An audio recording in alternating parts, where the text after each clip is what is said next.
చదువుకుని అన్ని ఇంటర్నెట్స్లో తీసుకుని దాని లోపలికి వెళ్దాం. కుమారుడు యెహోవా అనుగ్రహించే స్వాస్యము గర్భఫలము ఆయన ఇచ్చు బహుమానమే. ఎవరి కాలంలో పుట్టిన కుమారుడు బలవంతుల చేతిలోని బాణబలి వారు, వారితో తన అమృత భుజం నింపుకున్న వాడు ధన్యుడు. అట్టి వాడు సిగ్గుపడక మమ్మల్తో తన విరోధులతో స్తోత్రం. మనము దేవుడు మనకి ఇచ్చాడో తెలియదు, దేవుడు మనలను ఎందుకు ఎన్నుకున్నాడో తెలియదు. గర్భంలో రూపింపబడక మునిపే నేను నిన్ను ఎన్నుకున్నాను అంటాడు. అవునండి, మనల్ని ఎప్పుడు ఎన్నుకున్నాడు? ఎప్పుడో అనాథలోనే మనల్ని ఎన్నుకుని ఈ సర్చిలో పనులు చేయాలని, లేకపోతే కొంతమందికి నువ్వు దేవుడి సిద్ధంలో ఉండాలని, నువ్వు మరి దేవుడి కుమారులుగా ఎదగాలని, నీ ద్వారా ఎంతో మంది దేవుడి చిత్తానికి కావాల్సిన అమ్మాయిని నేను ఎన్నుకున్నాడు కనుక ఆయన మనతో ఏమంటాడంటే 108లో యెహోవా యందు భయభక్తులు కలిగి ఆయన త్రోవ యందు నడుచువారందరూ ధన్యులు. 108 యెహోవా యందు భయభక్తులు కలిగి. ఫస్ట్ మనం ఉండవలసిన ముఖ్య లక్షణం ఏంటంటే దేవుని యందు భయం ఉండాలి. దేవుని భయం లేకుండా ఏ పని చేసినా కూడా, ఏ కార్యక్రమం స్టార్ట్ చేసినప్పుడు కూడా, ఏ కార్యక్రమాన్ని మనము చేస్తున్నా కూడా అది కష్టమే అని దేవుని వాక్యం తెలియవలసింది. ఎలాగంట చదవండి. యెహోవా యందు భయభక్తులు కలిగి కింద 108 మొదట వచనము, యెహోవా యందు భయభక్తులు కలిగి ఆయన త్రోవ యందు నడుచువారందరూ కూడా చెప్పాలి. ఆయన త్రోవ యందు నడుచువారందరూ కూడా అంటే ఆయన త్రోవలు కొన్ని ఉన్నాయి. ఈ లోకానుసారమైన త్రోవలు కాదు, దేవుని సిద్ధానుసారమైన త్రోవలు. నేను ఎప్పుడు దేవుడితో అంతగా ఉన్నప్పుడు దేవుడితో నేను ముఖాముఖిన నా మనసుతో మాట్లాడతాను. మీరు అనుకోవచ్చేమో ముఖాముఖం మాట్లాడుతుంటే దేవా, నేను బ్రతుకున్నంత కాలము లేక మీ రాకడ ఉన్నంత కాలము నీ సన్నిధిలో నేను బలమైన విధంగా వాడబడినట్టుగా సహాయం చేసి నేను ఎన్నోసార్లు దేవుడితో మొదలుపెట్టుకున్నాను. అందుకంటే యెహోవా యందు భయభక్తులు కలిగి ఏం కలిగి ఉండాలట? పుట్టిన బాలుడికి ఏముండాలి? పుట్టిన బాలుడికి ఏముండాలి? భయము, భక్తి. భయం ఉండాలి, భక్తి ఉండాలి. జనం ఎలా ఉంటారంటే భయం ఉంటే భక్తులతో, భక్తి ఉంటే ఇప్పుడు వచ్చిన వారందరూ కూడా భయంతో ప్రార్థన వస్తారు. ఎందుకంటే మా ప్రెసిడెంట్ గారు ఏమంటారు, మా సార్ ఏమంటారు, భయపడి వస్తారు. మరి ఇక్కడ వచ్చిన దేవుడు భక్తుడు. దేవుడు ఏమంటాడు? భయము భక్తి కలిగి ఉండాలి. భయము భక్తి కలిగి కాకుండా చాలా మందిలో లోపించినటువంటి ఏంటంటే భయము భక్తి కలిగి ఉండడమే మనకు మంచిది అని దేవుడి వాక్యం తెలియవస్తుంది. దేవుని బట్టి దేవుని బిడ్డలారా లేక దేవుడితో ఏకీపిస్తున్నటువంటి బిడ్డలారా, నేను మొదలుపెట్టుకున్నది ఏమిటంటే దేవుడితో ఉండాలి అనేటువంటి ప్రతి ఒక్క బిడ్డకు ఉండవలసినటువంటి ముఖ్య లక్ష్యం ఏంటంటే భయము భక్తి కలిగి ఉండాలి. ఎవరితో మాట్లాడేందుకు కూడా, లేకపోతే పని చేసినప్పుడు కూడా, లేకపోతే రియాలిటీ కావాలి మనకి. దేవునికి స్తోత్రం కలుగుతుందా? రియాలిటీ కావాలి. రియాలిటీ లేకుండా ఏది జరగదు. మన చూడండి, వాళ్ళ భక్తులు అంటారు, ఇదిగో నా గుండె కావాలని తీర్చేస్తాను అంటారు. ఆ గుండెనే తీర్చక్కర్లేదు. నీ ప్రవర్తన, నా ప్రవర్తన కూడా దేవునికి ఇష్టమై ఉండాలి. దేవునికి స్తోత్రం కలుగుగాక.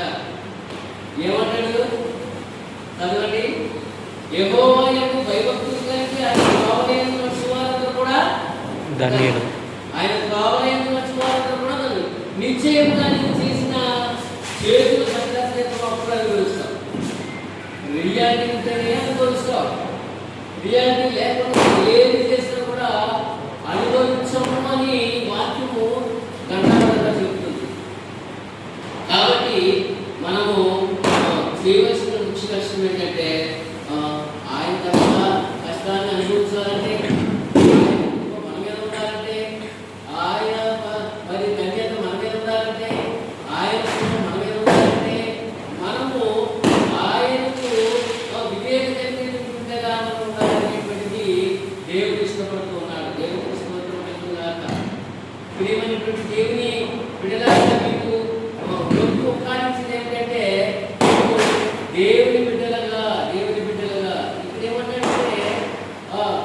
నీవు ధన్యుడము, చదవండి, నీవు ధన్యుడము, నీవు ధన్యుడము, నీకు మేలు కలుగునండి. నీవు ధన్యుడవు. ఏది కొన్నా కూడా, ఏది పట్టినప్పుడు కూడా, ఏది ప్రారంభించినప్పుడు కూడా మనం చేయవలసింది ఏంటంటే నీవు ధన్యుడము అనేటువంటి మాట ఉంది. ప్రియమైనటువంటి దేవుని కుటుంబమైనటువంటి మార్గాల దేవుడితో ప్రతి వారికి ఉండవలసినటువంటి ఏంటంటే నీవు ధన్యుడవు, ధన్యుడవు, ధన్యుడవు, నీవు ధన్యుడవు, నీకు మేలు కలుగును, నీ లోగిట నీ భార్య ఫలించు ద్రాక్ష ఫలి వలె ఉండును. మన బిడ్డలంతా కూడా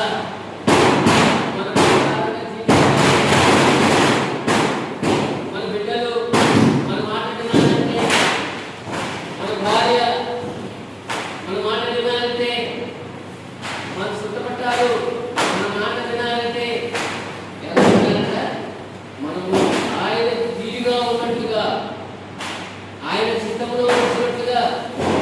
చాలా మంది కంప్లైంట్స్ ఏంటంటే మేము ఆశిస్తూ చేసుకుంటాము. ఆశిస్తూ చేసినప్పుడు వాళ్ళు వచ్చిన కంప్లైంట్ ఏంటంటే అయ్యా మా ఆయన నువ్వు తాయాల్సి వస్తున్నాడు అనేది కంప్లైంట్, మా ఆయన జీవితంతో అమలు అనేటువంటి కంప్లైంట్. లేకపోతే భార్య విషయంలో కూడా భర్త ఎందుకంటే మా భార్య మధ్య తిప్పుమాట లేదా నా పిల్లలు తిప్పుమాట తెలియదండి. కారణం ఏంటండి అని అంటే మనము దేవుని చిత్తానికి, దేవుని కృపలో ఉండాలి అంటే ఆయన చిత్తాన్ని అవలంబించాలి. మనము కుటుంబంగా కూర్చుని కుటుంబంగా మనం ఏంటంటే ఒకరికొకరు ప్రార్థన చేసుకోవాలి. నలుగురు కూర్చుని నలుగురు కూడా ఒక అధ్యాయం చదివి నలుగురు కూడా ప్రార్థన చేసే విధంగా వాళ్ళ బాధ్యత తల్లిదండ్రులకు ఉన్నదని మనం గమనిస్తాం. ఎప్పుడైతే అది ఉన్నదో కంప్లైంట్స్ అనేటువంటిది ఎక్కడ రానే తెలుసుకోవడం కలిగారు. నేను ఎక్కువ ఎటువంటి కంప్లైంట్స్ లేకుండా ఉండాలంటే దేవుడు దేవుడు మనలను గొప్ప వ్యక్తులుగా నిలబెట్టాలంటే, మనము ఒక అంగరాన్ని ఎక్కాలంటే, దేవుని చిత్తాన్ని చూడాలంటే మనము దేవుని చిత్త ప్రకారంగా నడవడమే ముఖ్య లక్షణం. దేవుని స్తోత్రం కలుగుగాక. అది చెయ్యకుండా మనము ఏది చేసినా కూడా అది కాదు అన్నట్టుగా కంప్లైంట్స్ ప్రతి ఇంట్లో ఉండాలండి. ప్రతి ఇంట్లో ప్రార్థన చేస్తాం వెళ్ళినప్పుడు ప్రతి ఇంట్లో కూడా ఏదో సమస్య వస్తుంది అంటే వాళ్ళు లోపం ఎక్కుంది, వాళ్ళలో కంప్లైంట్స్ ఎక్కువ ఉన్నాయి, వాళ్ళ జీవితాల్లో కంప్లైంట్స్ ఎక్కువ ఉన్నాయి. ఆ కంప్లైంట్స్ రాకుండా ఉండాలంటే మనం ఏం చేయాలంటే దేవుని ముందు కూర్చోవాలి. దేవునికి స్తోత్రం కలుగుగాక. ప్రభువా నేను నీకు ఎలా ఉండాలి, నేను ఎలా ఉంటే తప్పకుండా నీ చిత్తానికి నేను దాసుగా నేను నా కుటుంబం ఉండగలుగుతాం అనేటువంటి విధానము దేవుని అడిగినట్లయితే దేవుడు తప్పకుండా గొప్ప ఆశీర్వాదం పంపిస్తాడు. దేవునికి స్తోత్రం కలుగుగాక. కాబట్టి ఇక్కడ ఏమంటాడంటే యెహోవా యందు భయభక్తులు కలిగి ఆయన త్రోవలో నడిచే వాళ్ళందరూ కూడా, ఆయన త్రోవలో నడిచే వాళ్ళందరూ కూడా ధన్యులే. నిశ్చయముగా నీవు కష్టాన్ని అనుభవించదు, అప్పుడు నీవు ధన్యుడవు, దేవునికి స్తోత్రం కలుగుగాక.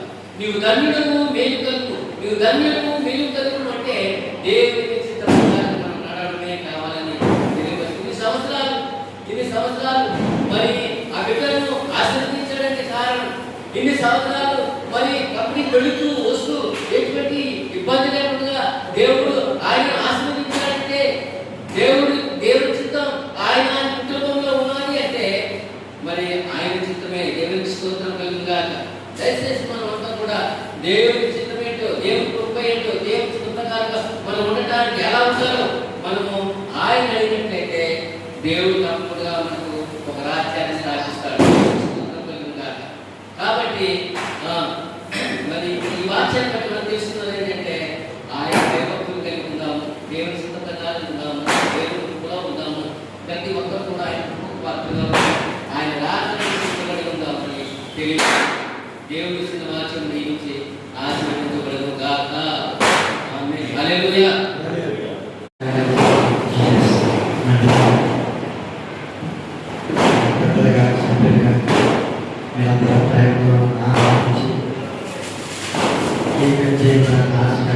ప్రతి ఒక్క సహోదరునికి పేరు పేరు ధన్యవాదాలు తెలియజేస్తున్నాను. ఏమనేది కట్ చేసి అనుభవం చెప్పి కానీ మనందరం సహోదరుల ఐక్య భావం కలిగి ఈ విధంగా మనం జీవితాంతం సహోదరుల జీవితాలని ఆశ. అదే నా ఆశ. ఎవరికి మనం వచ్చినప్పుడు తల్లిదండ్రులు వచ్చినప్పుడు ఏమి తీసుకురాలేదు, చనిపోయినప్పుడు కూడా మేము ఏమి తీసుకోలేము.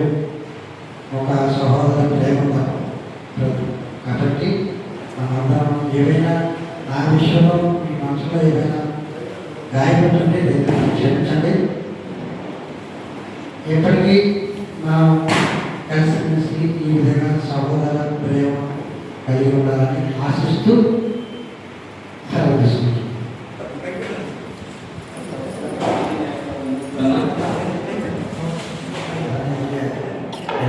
ఆ రోజుల్లో మా తండ్రికి పండగ రోజునే పుట్టి ఉన్నాయి. ఆ విధంగా